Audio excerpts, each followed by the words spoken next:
ఓం నమ శివాయ.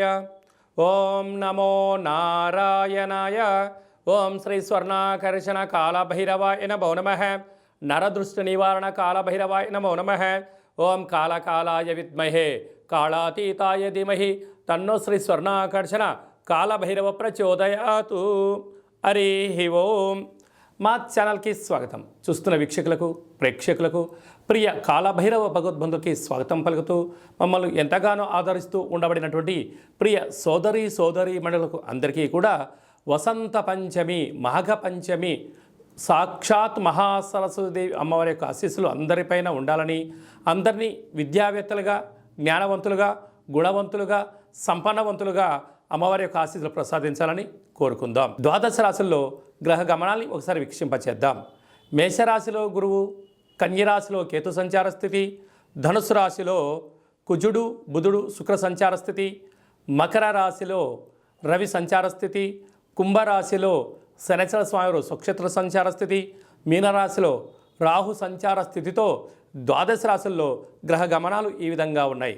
6వ తారీఖున కుజుడు మకర రాశిలోకి ప్రవేశం, 12వ తారీఖున శుక్రుడు మకర రాశిలోకి ప్రవేశం, 14వ తారీఖున రవి భగవానుడు ఏడాది తర్వాత కుంభరాశిలోకి సంచార స్థితి, అక్కడే ఉండబడినటువంటి శనితో కలిపి రవి సంచార స్థితి ఉంటుంది. కనుక ద్వాదశ రాశిలో గ్రహ గమనాల్ని అనుసరిస్తూ ఈ యొక్క పక్షం రోజుల్లో ఎలా ఉండబోతుందో సవివరంగా సంపూర్ణంగా తెలుసుకుందాం. వృశ్చిక రాశి వారు మాఘ పంచమి సందర్భంగా ఎలాంటి విధి విధానాలు పాటించాలో ఈ వీడియోలో సవివరంగా సంపూర్ణంగా తెలుసుకుందాం. వృశ్చిక రాశిలో ఈ నక్షత్రాల వ్యవస్థనగా విశాఖ నక్షత్రంలోని చివరి పాదమైన 4వ పాదము, అనురాధ నక్షత్రంలోని 4 పాదాలు, జ్యేష్ఠ నక్షత్రంలో 4 పాదాలు కలిపితే వృశ్చిక రాశి. చాలామందికి పుట్టినటువంటి కాల సమయంలో డేటా బర్తులు లేనటువంటి కారణం వలన పేరు యొక్క మొదటి అక్షరాన్ని అనుసరిస్తూ ఆ రాశిని తెలుసుకునే ప్రయత్నం చేద్దాం. తో, నా, నీ, ను, నే, నో, యా, యు అక్షరాల వారందరూ వృశ్చిక రాశి జాతకులే. వృశ్చిక రాశి యొక్క అధిపతి కుజుడు అవడం వలన అమ్మవారికి తెలుపు ఎరుపు రంగు పుష్పాలతో అర్చన చేయడము, గాజులను సమర్పించడము, కుంకుమార్చన చేయించుకోవడం వలన అమ్మవారి యొక్క ఆశీస్సులు పుష్కలంగా వీరికి అందుతాయని చెప్పి గమనించాలి. వీరికి ధనస్థానంలో కుజుడు మరియు శుక్ర సంచార స్థితి కారణం వలన, కుజదోష ప్రభావ కారణం వలన దయచేసి అప్పులు కానీ, వస్తువులు కానీ, క్రయ విక్రయాలు కానీ యోగదాయకం కావు అనిపించే పరిస్థితి ఉంటుంది. కనుక మీరు ఆందోళన చెందనక్కర్లేదు. కొంతకాలం మౌనంగా ఉంటే కాలం అనేది మీకు మంచి అవకాశం ఇవ్వబోతుంది. తృతీయ స్థానంలో బుధాదిత్య రాజయోగ కారణం వల్ల ప్రభుత్వ ఉద్యోగం ప్రయత్నం చేసేవారికి చాలా మంచి కాలము.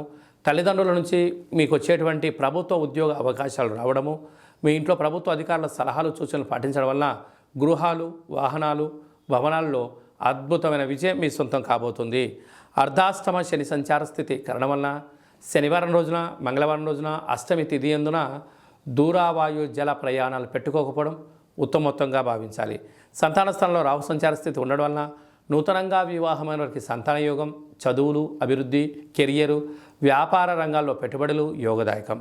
6వ స్థానంలో గురు సంచార స్థితి ఉండడం వలన నిత్యము ఏదో తెలియని ఆందోళన, ఆధ్యాత్మికత లోపించడం, ఆరోగ్య పరిస్థితి అనుకూలంగా లేని పరిస్థితి ఉంటుంది. కనుక సకాలంలో తిండి, సకాలంలో నిద్ర, తగు వ్యాయామం అవసరం వలన ఒత్తిడిని దూరం చేయడం వలన నిద్రలేని రాత్రులు లేకుండా ఉండే అవకాశం అధికంగా ఉంటుంది. లాభస్థానంలో కేతు సంచార స్థితి ఉండడం వల్ల మీ దూరపు చూపు, లాంగ్ విజన్, అనేక రకాలమైన పెట్టుబడులు, ఆకర్షణ విధానంలో అద్భుతమైన విజయం మీ సొంతమవుతుంది. స్వయం వృత్తులు, సేవా రంగాలు, వ్యాపార రంగ కార్యక్రమాల్లో స్వయంగా కార్యక్రమాలు చేసేటువంటి గృహ భవన నిర్మాణ కార్యక్రమాల అందరికీ కూడా యోగదాయకం అని చెప్పి గమనించాలి.